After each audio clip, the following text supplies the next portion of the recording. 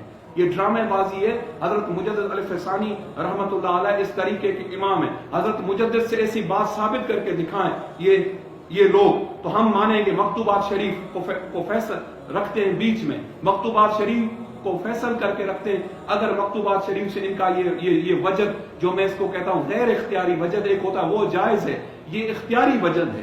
اختیاری وجد جو ہے وہ ہم تب مانیں گے جب یہ مکتوبات سے ثابت کریں. ایک غیر اختیاری وجد جائز ہے جس میں اس کی دلیل ہے. آپ اللہ کا ذکر سنیں، آپ کی آنکھوں سے آنسو آ جائیں، آپ کے رونگٹے کھڑے ہو جائیں، آپ کے بدن میں کپ کپی طاری ہو جائے، یہ ہوتا ہے غیر اختیاری وجد، یہ جائز ہے. علماء سے، صلحاء سے، اولیاء سے، انبیاء سے یہ ثابت ہے.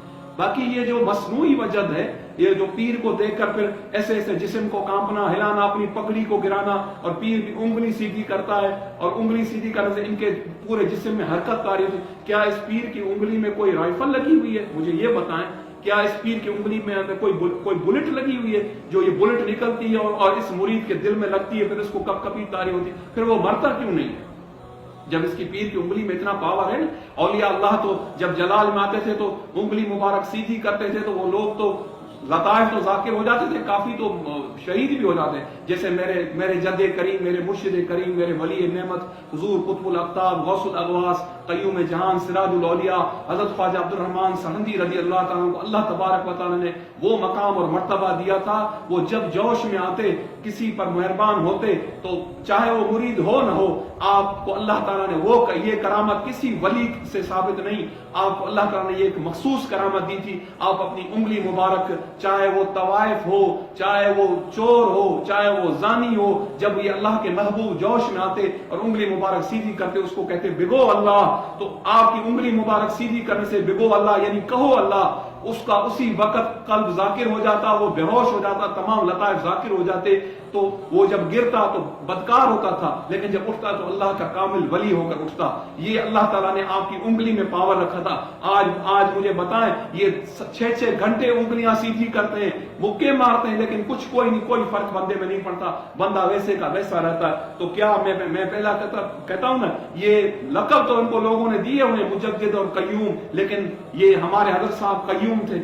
چنسبت خاک راب عالم پاک، کجا زنجیر و زلفش. تو کہاں وہ آسمان ولایت کے ماہ منیر، اور کہاں یہ آج کل کے کوتا قامت اور پستہ قد لوگ بونے پیر، یہ کہاں ان آسمان ولایت کے ماہ منیر اور ان برگزیدہ ہستیوں کا مقابلہ کر سکیں گے. تو یہ جو ہے یہ حقیقت ہے، اور اس حقیقت کو سمجھنا چاہیے. آج اس ٹاپک کو پھر اینڈ کرتے ہیں، اور کل سے شام رات کی نشست میں انشاءاللہ مزید اس کو کنٹینیو کریں گے. اللہ تبارک و تعالیٰ سے دعا ہے اللہ تبارک و تعالیٰ ان اپنے محبوب کے ذکر کے صدقے مجھ گناہگار کی بخشش فرمائے، اور اگر سبقت لسانی میں کوئی الفاظ مجھ سے نکلے ہیں تو اللہ تعالیٰ مجھے معاف کرے. میں کسی کی دل آزاری کے لیے یہ نہیں کہتا، کسی عالم یا بزرگ کی یا آپ لوگوں کی دل آزاری کے لیے باتیں تھوڑی جو سخت ہو جاتی ہے ترش، یہ صرف حقیقتیں آپ کو بتاتا ہوں جو ہم نے اپنے بزرگوں سے حاصل کی. اللہ تبارک و تعالیٰ میں تو یہ کہہ رہا ہوں، علماء اور مشائخ جو اہل سنت کے ہیں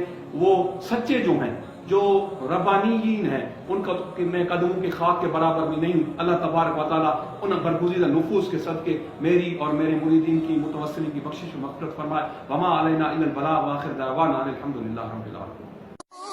ہم غریبوں کے آقا پہ بے حد درود، ہم فقیروں سروت پہ لاکھوں سلام، مصطفیٰ جانے رحمت پہ لاکھوں سلام، شمع بز میرے